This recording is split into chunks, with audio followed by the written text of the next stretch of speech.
everyone, my name is Cynthia. Let's talk books. And today I would like to talk about underhyped books. Now, this is the tricky topic because what I might feel is underhyped, other people I feel are properly hyped or overhyped, and I also am acknowledging that I don't follow everyone in the booktube community, so like the level of hype I see is biased in that, I'm not seeing everything, so I might not have a full picture of what's actually getting hype. I'm also going to be mentioning books that are backlist books, so maybe they got a lot of hype at some point, but these are books that I think are worthy of taking a look at. So let's start with one that I think really is severely underhyped. Just came out last year, and it is We Set the Dark on Fire by Tehlor K. Mejia.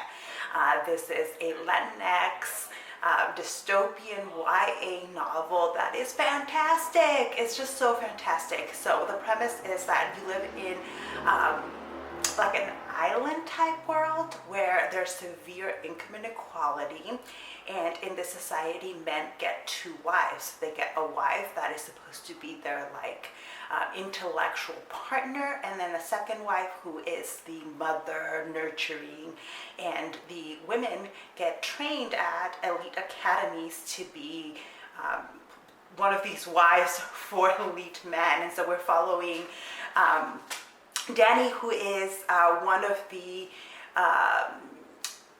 wives that is getting trained to be the kind of the equal, the politically savvy intellectual in the marriage. It turns out though that she has bought her way into this academy, and she has a past that could hurt her.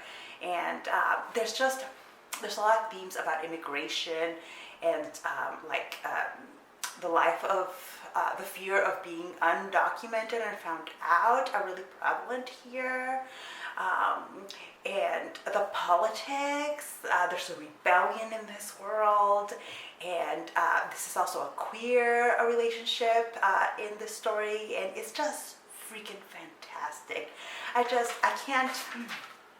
I underhyped this book. I read it and really enjoyed it, and I feel like I didn't do a dedicated video to it, and I could have, and there were so many other things happening in my life at the time that I ended up not doing it, but it deserves so much more hype. And I wanted to make sure and talk about it in more videos because it's a really cool, fun, interesting story that I think more people would really love if they would only just pick it up. And the second book is coming out this year, I believe, which is told from a different perspective, and I'm really, really excited for it. So look out for me, hyping that book up, because I will. Another book that is on my list of books that need more hype is Gaby, A Girl in Pieces by Isabel Quintero. I just talked about this in some of my recent videos because it was one of my favorite books of 2019. It's also a book that touches on reproductive rights issues. It's another YA novel. I'm not going to go into depth on what it is about here since I've talked a lot about it recently, but I think part of the problem with this book is the cover. It's not a great cover. It looks weird, and I think it puts a lot of people off. It is a backlist book, and I think it deserves a lot more attention because it's really touching, and I think it focuses on topics about what it means to be a teenager, that even if you're not a teenager, it's just, for me, it was a reminder that it's difficult. It's really difficult to be a teenager. They're going through so much in such short periods of time, I really enjoyed this one. Get a shot, please. Next is The Grief Keeper by Alexandra Villasante. Again, it's one of those books that I didn't end up giving it 5 stars, so it's not on my best of 2019 video, but it was right up there. And it's one of those books that it's explicitly dealing with the topic of immigration, but it's got a different twist to it. You're following two sisters who have crossed the border. They've made it to the U.S., but they're in a detention facility. And the older sister is given the opportunity to like basically escape this detention facility if she agrees to be part of this experiment where if she absorbs the grief of someone else who is dealing with a lot of like PTSD, then she's been promised legal residency and citizenship for her and her family. And it turns out that the person she's absorbing the grief from is another young girl. And it's just, this is a book that's really rich with layers to pull at. It is a really interesting read. There's a lot of plot.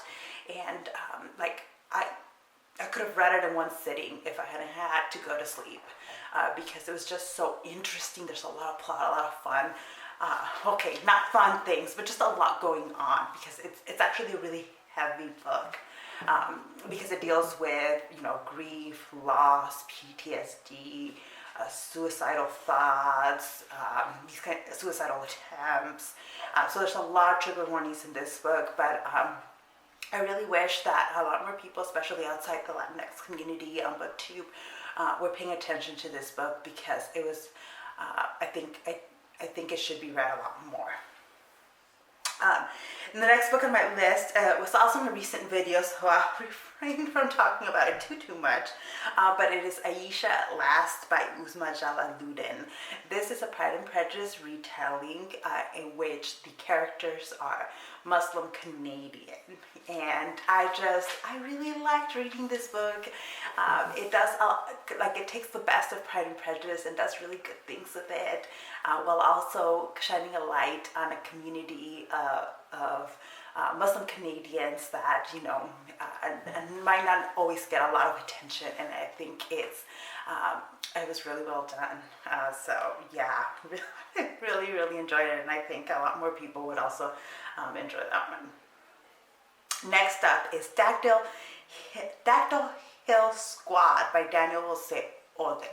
This was the first Daniel Jose Older book that I read, and it is so fantastic. It is a middle grade book, so I know that's not for everyone, but the history is, it's set in the Civil War with dinosaurs.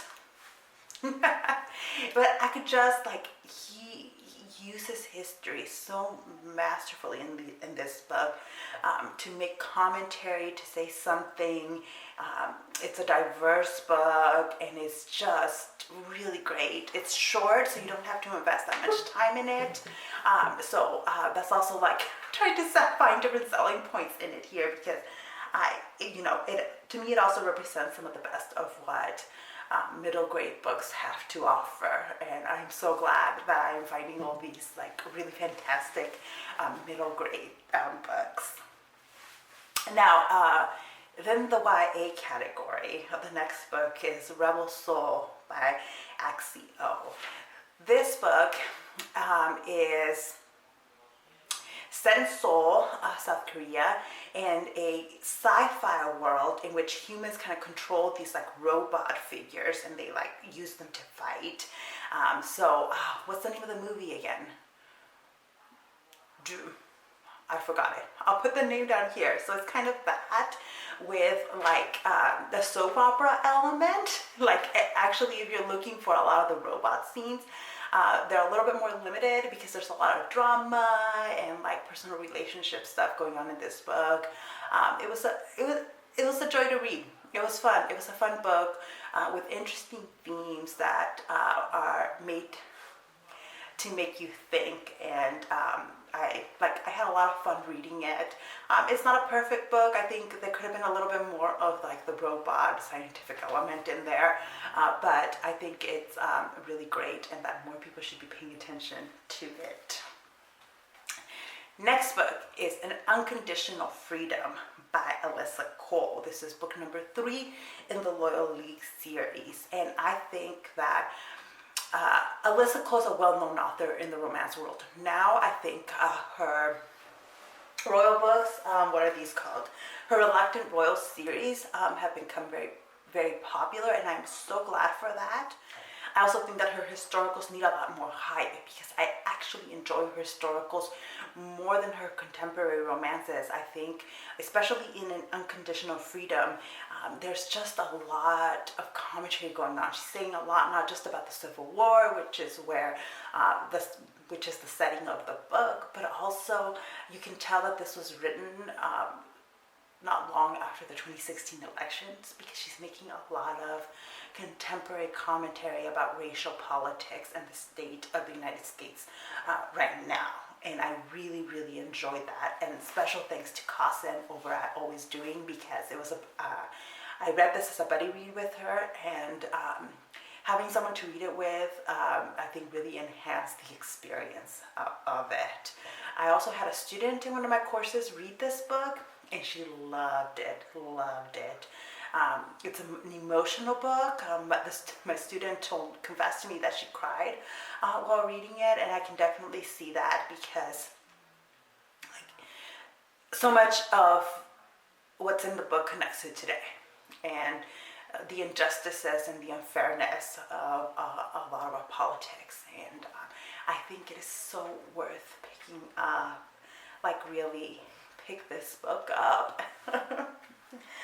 And then last but certainly not least is Robopocalypse. Now this is one of those books that is back in the catalog. I don't even know what year it was published in. I just know that I picked it up. I think it was either at the end of 2018 or the beginning of 2019. And it is a kind of dystopian book in which kind of the robots have taken over and it's humans trying to fight the robots.